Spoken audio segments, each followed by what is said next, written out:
episode of the Daily Blend. I'm your host, AC, and we are joined today by author and historian Jeremy Amick. How are you, Jeremy? Fantastic. How are you doing this morning? I'm doing pretty good. Okay, so you're here to talk to us about Moving On, the legacy of Ron West and the rock band Missouri. And I didn't even know there was a rock band named Missouri. Well, you're not old enough. Okay, that's good. I'll take that. But I'm here to get educated. Tell me a little bit about this. Well, this it's a rock band, obviously, that's from Missouri. Most of them originated from South Kansas City. Okay.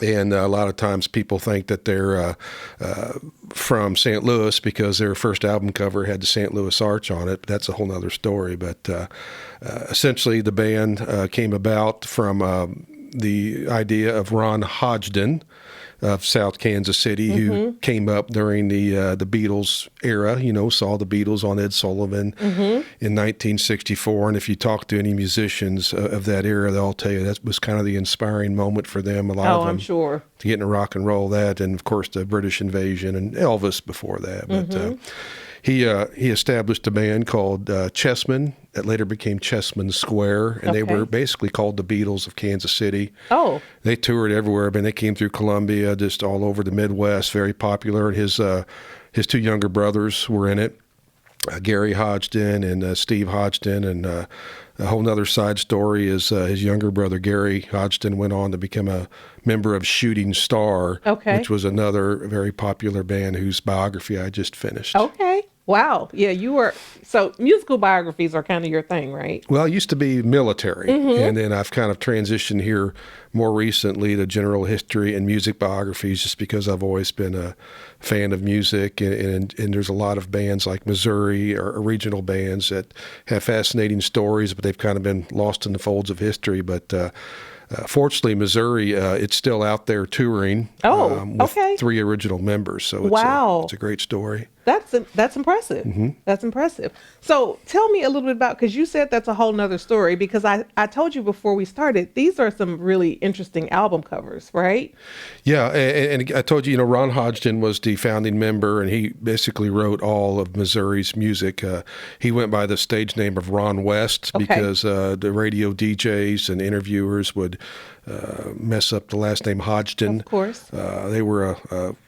They were of a Quaker sort, kind of that's where they went to, kind of a Quaker style church in Kansas City. It's just a fascinating family, the fascinating history. But anyhow, the Chessmen and Chessmen Square, they were together for about 10 years. They broke up and called it quits in 1974. And that's when Ron really began on his own songwriting efforts. And in 1976, he connected with Chris Fritz, who had just opened a record label that was called Pacific Records, which became Panama Records because of a lawsuit with Atlantic. And that's all in the book. It's very detailed. I don't want to get into that story. But anyhow, this Chris Fritz has some interesting history. He was a concert promoter in Kansas City, opened this record label. But 3 years previously, in 1974, he was one of the co-planners of the thing here in Sedalia called the Ozark Music Festival. Okay. Which is essentially, they also called it Sodom and Gomorrah, where they had all these major rock bands come in to descended on the Ozark Mountain, or the Sedalia, the fairgrounds.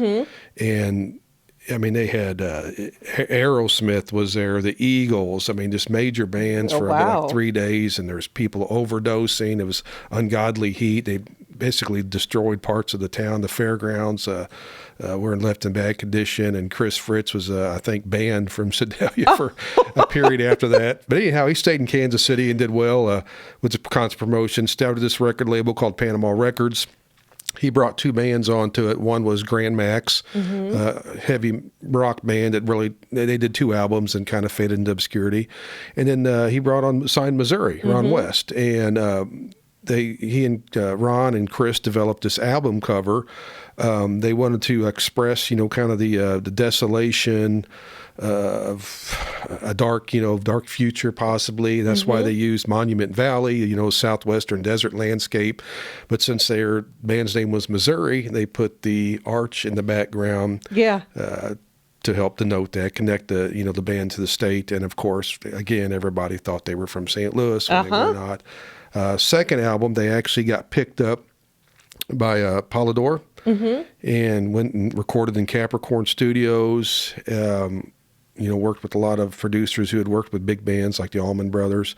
And they named that, whenever they were traveling to the studios, they were leaving Kansas City and ended up coming through Kansas back into the Missouri. And the keyboardist, Ronald Platt, saw a sign on the side of the road that said, "Welcome to Missouri." And he goes, it'd be kind of neat if we had that on the second album cover, but instead of "Welcome to T.O., we put TWO That's for the right. second album.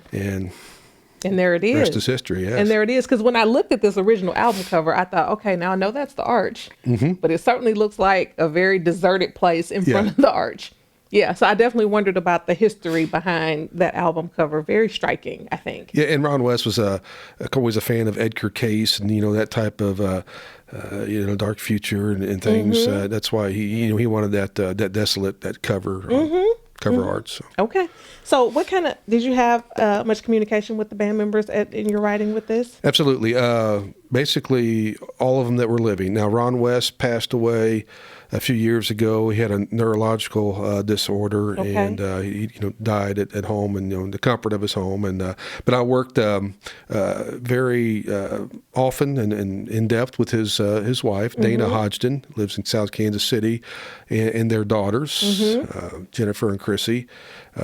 Provided a lot of information to me, and of course, I said 3 of the band members.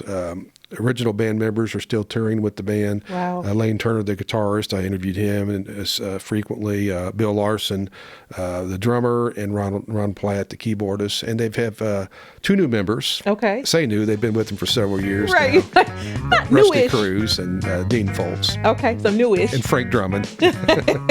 Okay, well, hopefully, I don't know, somebody might be listening or watching that's familiar or wants to get familiar. Maybe they can catch them since they're still touring. Correct. But certainly they can catch your book, Moving On, The Legacy of Ron West and the Rock Band Missouri. Jeremy, we will have you back to talk about some of your other books soon. But thank you so much for joining us. We appreciate it. Thank you so much.